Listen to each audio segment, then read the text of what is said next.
Olá, tudo bem? Seja muito bem-vindo a mais essa videoaula. Começamos aqui mais uma sessão tratando aí da subcamada MEC. Esse assunto é da disciplina de comunicação de dados do curso de Engenharia de Controle e Automação. O nosso enfoque aqui vai ser levado um pouco para a área de automação. E aqui a gente vai, nessa sessão de vídeos, né, a gente vai fechar um pouco os conceitos da camada de enlace. A gente já viu na primeira parte sobre a camada DLC, que é a camada acima da máquina. E agora a gente vai falar sobre a camada de acesso ao meio, ok?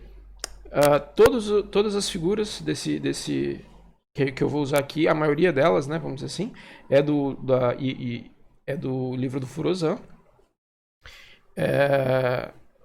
E então vamos começar. Bom, só acertar aqui. Opa, foi. Bom, quando a gente fala de acesso ao meio, a gente vai ter três categorias de protocolo, três categorias de regras, ok? A gente vai ter o conjunto de regras ou os protocolos de acesso aleatório, né? Que seriam aqui, ó, os acessos aleatórios, ok? A gente vai ter as regras ou o conjunto de regras ou os protocolos de acesso controlado e os protocolos de acesso por canalização.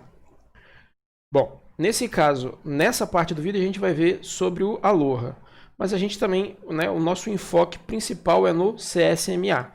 A gente vai ver o CD e o CA. Depois a gente vai ter um vídeo falando sobre os acessos controlados e sobre os de acesso canalizado. Em geral, isso é basicamente uma implementação de software. Né? Quando a gente implementa um protocolo, a gente está implementando um conjunto de regras. Geralmente a gente está falando aí de um algoritmo, ok? E que problema a gente quer resolver? O primeiro problema que a gente quer resolver na família o problema principal é o seguinte. Considerando que a gente tem... imagine como é que chama isso? Eu esqueci agora. Não é refeitório, como é a palavra? Praça de alimentação de um shopping, né? Numa praça de alimentação de um shopping, todos estão em proximidade, falando aí no mesmo canal, né? No caso o ar, na mesma faixa de frequência aí que todos ouvem, e você tem aquele ruído de fundo inerente ao volume de pessoas. Se um grupo começar a falar mais alto, ele interfere na conversa da mesa ao lado e incomoda, né? Esse é o problema de acesso ao meio. Se um dispositivo tomar uma determinada frequência de comunicação, um determinado tempo, com uma energia maior, ele ocupa aquele meio físico com a sua energia, né, com o seu som, no caso, e isso pode impedir a comunicação dos outros elementos que compartilham aquele canal.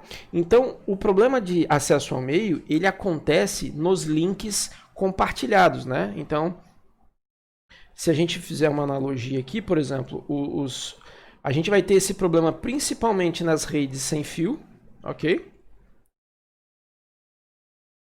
Deixa eu trocar a cor do meu... Vou botar o branquinho aqui. A gente vai ter nas redes sem fio e também nas redes de acesso ao meio físico compartilhado, nos links multiponto, por exemplo, num barramento físico, né? Nesse caso aqui, se uma das estações tentar falar, acontece o mesmo problema quando a gente está numa mesa e mais de uma pessoa quer falar simultaneamente na mesma frequência ali, né? No caso, a gente não tem nem como escolher muita frequência. Mas para os equipamentos até poderia ser possível, a gente vai ver isso em canalização. Quando um dos dispositivos põe um sinal, né? Vamos imaginar que um dos dispositivos colocou ali um nível de energia X. Se outro dispositivo colocar o mesmo nível de energia, esses níveis se sobrepõem. E, né, se isso aqui fosse uma curva aqui, tempo, energia, né? Então, vamos dizer que seja voltagem, se a gente estivesse fazendo uma interpretação por voltagem, por tensão, né? Então, o somatório desses dois sinais poderia dar um nível que não convirja para um valor entendível. Os equipamentos, eles não entendem tensão. A tensão ou a corrente que eles leem no meio, que eles conseguem captar, elas são traduzidas numa faixa, né? Então, por exemplo, se a gente estivesse falando, por exemplo, de um sinal TTL qualquer, né, que a gente fala, por exemplo, vamos pegar um sinal não polar aqui, a gente já viu isso no curso de comunicação, né, só estou repetindo aqui, mas um sinal digital, né, vou trocar a cor aqui. Por exemplo, não sei se vai ficar bom de ver, espero que fique. Ó, eu tenho esse sinal aqui, né? Esse sinal, ele excursiona aqui de uma faixa de zero. Acho que não ficou bom, né? Deixa eu trocar essa cor. Vamos pegar uma cor mais clara. Ó, agora ficou bom, hein? Vamos supor que esse aqui seja o sinal digital. Aqui, por exemplo, a gente representa, vamos supor que tenha 5 volts e aqui 0 volts. E, logicamente, isso aqui seja 0 e isso aqui seja 1. Ok? Entre aspas aqui, um aspas maior que o próprio número, não pode, né? Bom, o que acontece? A leitura do lógico 0, né, do lógico 1, que é isso aqui que de fato interessa na comunicação digital, ela não acontece quando a tensão dá exatamente em 5 ou em 0. Ela excursiona dentro de uma faixa de entendimento, né? Então, dentro dessa faixa aqui, ou dentro de uma faixa determinada aqui, dependendo da tecnologia, ele vai considerar que a leitura é entendível. Então, esse sinal, ele poderia ficar um pouco mais bagunçado, né? Vamos supor, considerando que essa faixa aqui, né, é a faixa que ele entende o 0, né? E essa faixa aqui, a de baixo aqui, é onde ele entende o 1, né? O 0 volts. Repara que eu troquei, né? Então, o que acontece? Se eu tiver um sinal, por exemplo, desse tipo aqui, ó.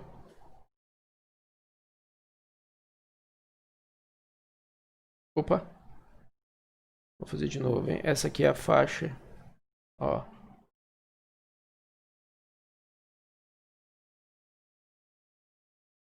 Ele seria entendível, porque ele ficou dentro da faixa. Agora, se dois dispositivos jogarem esse sinal, provavelmente não, o que vai acontecer é que esse sinal se somam e a faixa de leitura sai dessa região aqui, ó, que é a região que ele entende 0 e a região que ele entende 1. E quando isso acontece, a gente fala que aconteceu uma colisão. Ou seja, os dois tentaram falar e os sinais ali se bateram, uma colisão, e aí você não entende o que acontece. Então, quando você tem um canal que é compartilhado, ou seja, todo mundo falando na mesma frequência, no mesmo tempo, eu preciso definir uma ordem para que não haja essa colisão. Então, aí a gente tem as 3 estratégias. No acesso aleatório, qual que é a característica do acesso aleatório? No acesso aleatório, todos têm o mesmo direito de acesso. Ou seja, ninguém tem capacidade, ninguém tem hierarquia maior que o outro para se comunicar. Então, por exemplo, numa mesa de amigos, cada um fala quando quer. E aí a gente tem uma lógica para cada um poder falar de uma maneira adequada. Então, se a gente trazer para o contexto social, o acesso aleatório seria aquela conversa que a gente tem em pequenos grupos onde todo mundo tem o mesmo papel ali, o mesmo direito de falar. Então, a gente vai escolher uma estratégia e aqui a gente está associando essa estratégia no domínio de comunicação digital. Isso é muito importante, principalmente para rede sem fio, e por isso que a gente traz esse conceito aqui. Rede sem fio é um exemplo claro de canal disponível, né? É o ar, né? Então qualquer um é apto a jogar sinal no ar, né? Basta que ele tenha o instrumento adequado.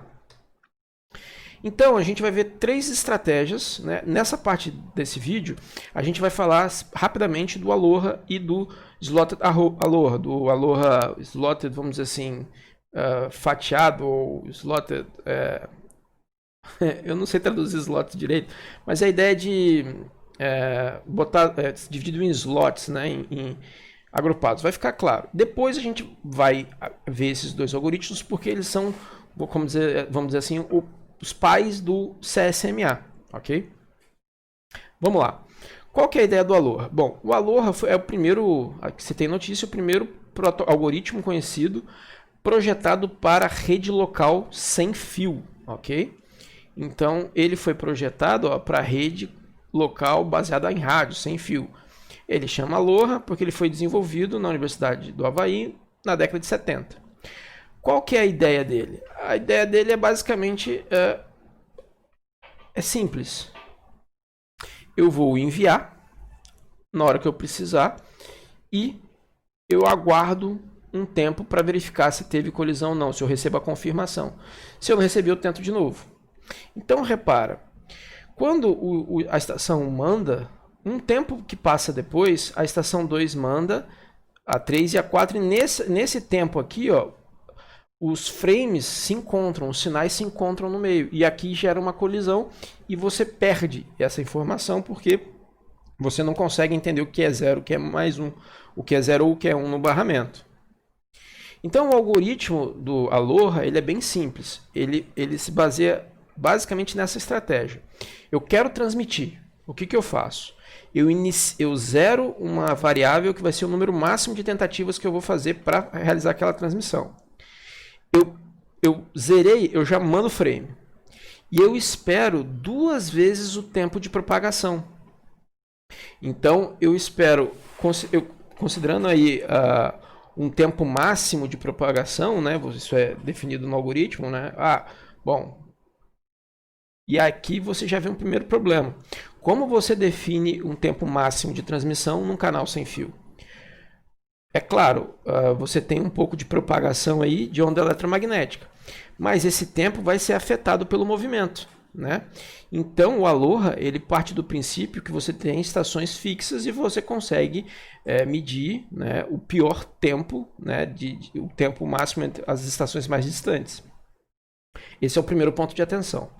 Bom, ele espera 2 vezes esse tempo e ele verifica, eu recebi a confirmação, então ele é baseado naquele algoritmo de stop and wait, eu mando e aguardo a confirmação.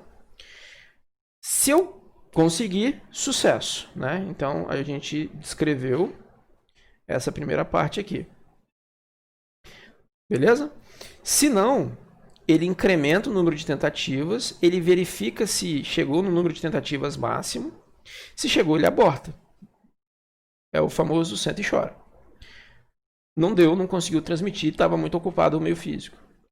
Se não, ele escolhe um tempo, R, então ele sorteia um número aleatório. Ele gera, vamos imaginar assim, ele escolhe um número aleatório entre 0 e 2 elevado a k, 2 elevado a k menos 1, né, onde k provavelmente é o número de bits do R.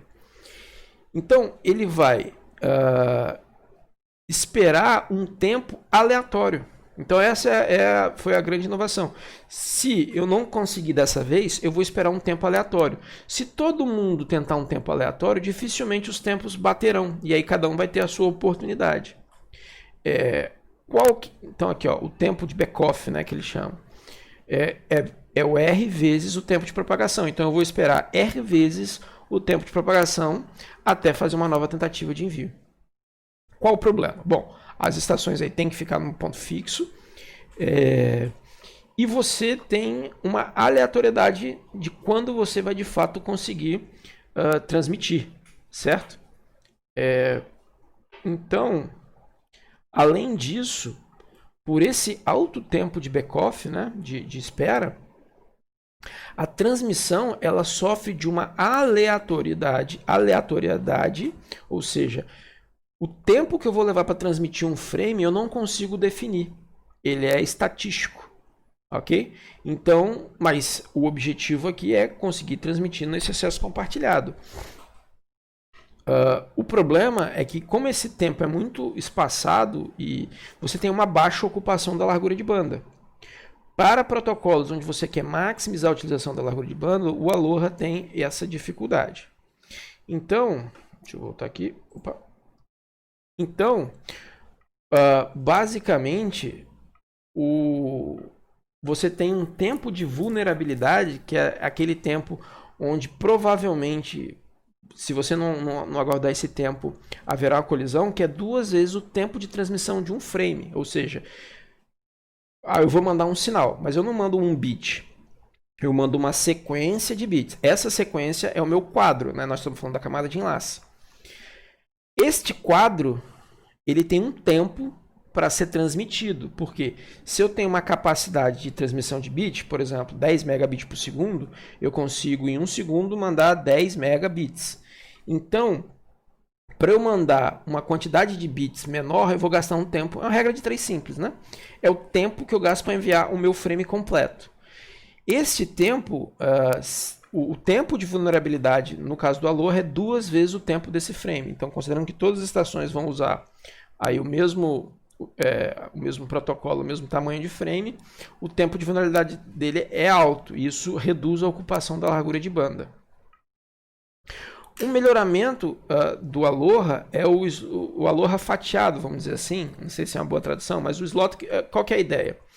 Eu separo as oportunidades de transmissão não em tempos lineares, mas em slot. Eu defino um slot, muito provavelmente, do tamanho do tempo do frame. Repara. Cada slot aqui tem basicamente o tamanho do tempo de um frame, de um quadro. Então, eu separo o tempo de transmissão, as oportunidades de envio nesse slot e tento reduzir a chance do tempo de vulnerabilidade. Porque agora, se eu mandar, eu não mando mais no intervalo entre 2 slots. Então, ou vai ter ou não vai dentro do tempo de frame. Com isso, a gente reduz pela metade o tempo de vulnerabilidade. Em vez de ser 2 vezes, ele passa a ser uma só, ok? Bom, essa é a ideia geral do Aloha. No próximo vídeo, na continuidade dessa videoaula, né, a gente vai entrar no assunto do CSMA. Basicamente, então, o que a gente tem no Aloha? Todo mundo tentando usar um meio compartilhado, principalmente sem fio, e a gente tem 2 versões. O Aloha, vamos dizer assim, básico, o Aloha puro, ele tenta enviar quando ele quer, mas se ele não conseguir, ele espera um tempo aleatório. O Aloha fatiado, ou o slot da Aloha, né, ele basicamente separa os tempos de envio em função do slot. Então, você sempre vai esperar um número de slots para sua próxima oportunidade, e aí você reduz na metade o tempo de vulnerabilidade, o tempo onde que a probabilidade de haver colisão é alta, ok? Na próxima videoaula a gente vai falar sobre o CSMA. Até lá!